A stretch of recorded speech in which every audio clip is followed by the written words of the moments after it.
Isang mapagpalang gabi po sa ating lahat.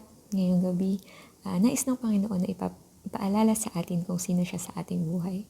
God is the God of restoration. Yes, our Lord is our healer, our provider, our rock, our fortress, our help in times of trouble, our Redeemer, our Savior. Ngunit ngayong gabi, gusto niyang ipaalala na kaya niyang i-restore kahit na ang pinaka-imposibleng sitwasyon, tao, bagay, lugar, pangyayari, maging ang oras at ang buhay. That God is the God who restores. The Hebrew word for restore is kaya, and the root word is kai or chai, which means life. Kaya means to restore life. It can speak of restoration of physical life, as in revive or resurrection. It can speak of restoring the joy of life. It can speak about restoration of hope, faith, and spirit. The cool thing is that it speaks of restoring something to better than it was. Now, for something to be restored, then it must have previously died or been destroyed or wasted away. When you feel that everything good in your life has been destroyed, then come to Jesus. He will not only restore it to the level it was, but He will restore your life to the level you never dreamed possible. Ang salita ng Panginoon para ngayong gabi ay matatagpuan sa Book of Joel, chapter 2, verse 25. Sabi roon, "So I will restore to you the years that the swarming locust has eaten, the crawling locust, the consuming locust, and the chewing locust, my great army which I sent among you." May the Lord God bless the reading of His word. So sa Book of Joel, mababasa natin na ang bansang Juda ay sinalanta or nasalanta sila ng locust. Hindi lang sa isang part ng bansa na yun, kundi buong bansa. Imagine siguro mga thousands or millions ng mga insekto ang sumalanta sa mga pananim nila. This invasion of locusts destroys everything. The fields of grain, the vineyards, the garden and trees. And Joel, the prophet Joel symbolically describes the locust as a marching human army na sumalanta sa bansang Juda. Kumbaga wala talagang natira sa mga pananim nila. Kasi sabi sa Joel 1 verse 4, "What the locust worm has left, the great locusts have eaten. What the great locusts have left, the young locusts have eaten. What the young locusts have left, other locusts have eaten." Kung may iba't ibang types ng locust, kung ano man yung natira nung kinain ng iba, ay kakainin pa nung iba. Talagang walang natira sa kanila. Imagine na nasalanta ang agricultural property ng isang bansa. Wala na tayong pukuhanan ng bigas, ng gulay, maging yung mga animals ay walang kakainin. Nagkaroon ng great famine, severe famine. Hindi lang isang season, hindi lang 1 year, more than a year. Doon sa nabasa ko, sabi niya, 4 years or more. Yun ang naging dulot ng pagsalanta sa kanila ng locust. And Joel is reminding the people of Judah to seek God's forgiveness. At sa scripture na to, makikita natin yung literal locust invasion that destroyed the crops of Israel, and invasion of the enemies, and the future day of judgment. Kung hindi magsisik ng forgiveness, magre-repent ang mga tao noong mga time na yon. And kung i-relate naman natin siya sa ating buhay ngayon, maaaring physical invasion ang nagagawa ng locust na ito sa ating buhay, spiritual or national invasion. Isa lang ang common denominator nila lahat. Yung mararamdaman natin sa pagsalanta ng locust sa buhay ng bawat isa. Sufferings, loss, mourning, hunger, thirst, fear, doubt, lahat ng negativities, lahat ng hindi gusto ng ating Panginoon na maramdaman at maranasan natin, lahat ng gusto ni Satan, schemes and lies ni Satan na nais niya na gawing blind tayo sa plans and blessings ng ating Panginoon. Next is last years are selfish years. Ouch! We made commitment to Christ but didn't run deep. Very shallow lang pala ang relationship natin sa ating Panginoon. Our priority, the things that we wanted to pursue. Is it for our Lord Jesus Christ? Siya ba ang ating priority? O yung mga selfish desires natin? Locust has eaten half of our life kung hindi ang ating Panginoon ang priority natin sa buhay, kung ang mga ginagawa natin ay hindi makakapag-glorify sa ating Panginoon. We are so selfish. Gusto lang natin yung benefits ng anak ng ating Panginoon at nakakalimutan na natin yung mga responsibilities at isang malaking pribilehiyo, sabi nga sa salita ng Lord, to suffer for Him. Take up your cross and follow me, sabi ng ating Lord God. And selfishness, talagang makakain ng locust ang ating buhay. Selfish years. Last years are loveless years. Division of family, broken relationships, friends betrayal, marriage problems, or hindi mo pa natatagpuan mo pa hanggang ngayon ang love of your life. Marami ng taon ang lumipas at tayo ay naghihintay pa rin hanggang ngayon. Pero hindi naman yun yung loveless years dahil hindi ka nag-iisa. God loves you. And dahil nga punong-puno ng negativities yung puso mo, nakalimutan mo na kung paano ka minahal ng Panginoon. Nakalimutan mo na din kung paano mahalin ang ating brothers and sisters. Loveless years, kapag yung love ang nawala sa atin, wala nang saysay lahat ng ginagawa natin. Di ba sabi nga ni Pastor, ang giving without love ay hindi giving. Ang helping without love isn't helping. Patience without love ay hindi patient. Lahat na gagawin natin without love ay walang saysay. But kung iisip natin kung paano tayo minahal ng ating Panginoon, napakadali lang na mahalin yung mga tao na iniisip natin na unlovable. Maging nga ating mga enemies. Kailangan natin silang ipag-pray. Hindi lang ating mga sarili, kundi ang lahat. Even the other races, the other religions, we have to love them dahil yun ang command ng ating Panginoon. These years are rebellious years. You grew up with so much blessings. Isa kang pinagpalang anak. That you wanted to rebel. Nasa'yo na ang lahat, pero rebellious ka pa. Kagaya nga naalala ko yung last prayer meeting sa Kuya Jesse, the prodigal son. Mayaman naman sila at mahal sila ng kanilang mga magulang, pero mas pinili niyang kuhanin ng lahat ng kanyang mga ipapamana sa kanya ahead of time. At nilustay lamang niya to sa mga bagay na hindi naman mahalaga. At at the end, nawala ang lahat sa kanya. And the prodigal son is so blessed like us dahil kahit gaano man kalayo or milya-milya ang takbuhin natin talaga sa ating Panginoon, ay handa siyang tayo ay patawarin kung buong puso tayong magsisik ng kapatawaran sa Kanya at magiging humble ang ating puso. Each time, each day, each moment ng ating buhay na nandidisobey tayo sa ating Panginoon, that is a rebellious years, rebellious day, rebellious month. Nagiging rebellious tayo kung hindi tayo sumusunod at nagsusinusurrender ang lahat sa ating Panginoong Jesus. Iyon ay matatawag natin lost years or rebellious years. At ninat-ngat na nga ng locust ang ating mga pananim, lahat ng ating pinaghirapan. Next is last years are misdirected years. We are praying for lots of opportunities pero binibigay na ng ating Lord. Pero nagiging blind tayo. At dumating na rin ang time na yung mga opportunities na yun ay lumipas na. And yung mga goals natin hindi malinaw.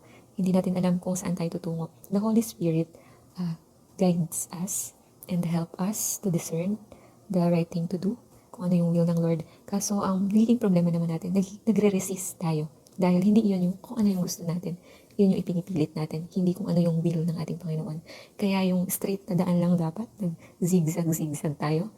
Yung 1 year lang, naging 2 years, 3 years, kagaya ng mga Israelites, ilang years sila sa katigasan ng kanilang mga ulo. Minsan, nagiging ganito din tayo. And ako ay naranasan ko tong misdirected years na to. Lastly, last years are Christless years. Kagaya ng mga taga-Juda, nagpakalunod sila sa kanilang mga kasalanan at kinalimutan nila ang ating Panginoon. Nagpakasaya sila sa mga temporary joy na binibigay ng kanilang mga selfish desires. At naranasan na nila ang pagsalanta ng locust at famine na umabot ng ilang taon. Yan, doon na tayo lumayo. Example ko na lang din yung aking sarili. Isang dekada, mahigit, kinain ng locust ang aming buhay. Nawala ang aming bahay, business, mga ipon, at ang masakit doon, maging yung mga tao na akala mo ay nariyan in times of trouble, ay nawala rin. Nung ka na-realize na kapag pala walang laman ang iyong pitaka, ay isa-isa nang nawawala yung mga taong nagmamahal sa iyo before. But, dahil sa pangyayaring ito sa aming family, nagkaroon, nun ko naramdaman yung spiritual hunger. Pero gaya nga ng sabi ng ating Panginoon, hindi tayo ang pumili sa Kanya. Siya ang pumili na iligtas ako sa pagkalunod ko sa mga swarming locust na ito, sa darkness na ito, na makita ko yung light na binibigay ng ating Panginoong Jesus. At dahil doon, ang bahay na nawala, pinalitan niya ng bahay. At hindi lang bahay, ang ating Panginoon ay nananahan doon. Financially, binigyan niya kami ng business. Walang aming ipon. Hanggang ngayon wala pa rin ipon. But niniwala ako na heavenly ipon ay mayroon. Iba ang epekto ng pagnatngat ng locust sa buhay ng bawat isa, di ba? Physically, emotionally, psychologically. Pero ang pinakamagandang effect nito, yung spiritually. At dahil meron na tayong Christ sa ating buhay, ang lost years, ang fruitless years, naging fruitful. Painful years, naging joyful. Selfish years, naging selfless. Loveless years, naging full of love. Rebellious years, naging humble tayo. Misdirected years, nag-submit tayo sa will of God. And yung Christless years, naging victorious years. Dahil ang Panginoon na ang humahawak sa atin.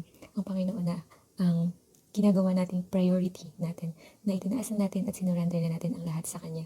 Even before na hindi natin siya kilala, nariyan siya, nandiyan yung presence niya. Kaya nga tayo nakasurvive, kaya nga tayo narito, victorious over the locust invasion. Jesus is our hope. Jesus can restore even the impossible things in the eyes of this world. And Jesus restores us by deepening our communion with Christ. Sabi sa verse 27, kung babasahin niyo yung buong chapter 2, "Then you shall know that I am in the midst of Israel. I am the Lord your God, and there is no other. My people shall never be put to shame." These people who have endured so much enjoy a communion with the Lord. Minsan, kailangan talaga nating maranasan yung mga masasakit na pangyayari para mas lalo tayong mag-seek sa ating Panginoon, para mas lalo nating makita ang work niya sa ating buhay. Kapag mayroon tayong abundant blessing, sobra-sobra, parang tinitake for granted na natin to. Kagaya ng mga taong ito na nakaranas ng famine, nagbigay papuri sila sa ating Panginoon, nagbigay pasasalamat at nagbalik sila sa pananampalataya sa ating Panginoon. And we can pray to our Lord that, Lord, I have spent too many years without you, too many years at a distance from you. Fill my heart with love and gratitude for Christ. Let the loss of these years make my love for Christ greater than it would ever have been. And next, God restores us by multiplying our fruitfulness. The harvest for these people who had been wiped out not just a year, but 4 years, but God gave them a bumper of harvest. Kung 4 years, nagkaroon ng famine sa kanila, yung blessings na binigay ni Lord sa kanila, aabot siguro ito ng 1 dekada or more pa. Sobra-sobra pa para sa kanila. Sabi nga ni Lord, I will restore you what you have lost double. And you can pray to God that, Lord, the locusts have been eaten too many years of our lives. You have called us as your disciples to bear fruit that will last. We ask of you, Lord, give us some years now in which more lasting fruit will be born than that in all of our years of small harvest.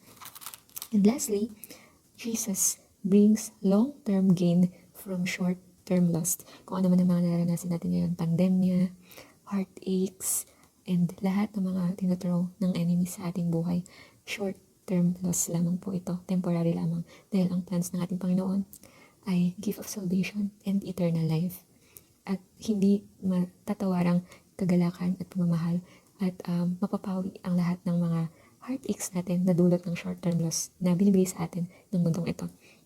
The effect of these great trials in your life will be that the tested genuineness of your faith may result in praise, glory, and honor at the revelation of Jesus Christ. Kung ito-testify natin lahat ng mga nangyari before, parang ang sakit, parang nakakaiyak, parang papakinggan nila, parang hindi nila siguro kakayanin. Pero nagagawa natin itong sabihin and i-share na puno-puno tayo ng kagalakan, pagpupuri sa Panginoon, pag-worship sa Panginoon, pagdakila sa Panginoon. Dahil nakita natin ang miracle, ang power, ang love, and all the great and things and powerful things na kayang ibigay sa atin ng Panginoon kung tayo ay lalapit lamang sa Kanya. All of us who will call the name of the Lord will be saved. Yun nga po ang sabi ng ating Panginoon. Kagaya ni Apostle Paul na dating persecutor, ngayon napakadaming books ng New Testament siya ang nagsulat nung nakilala niya ang ating Panginoon.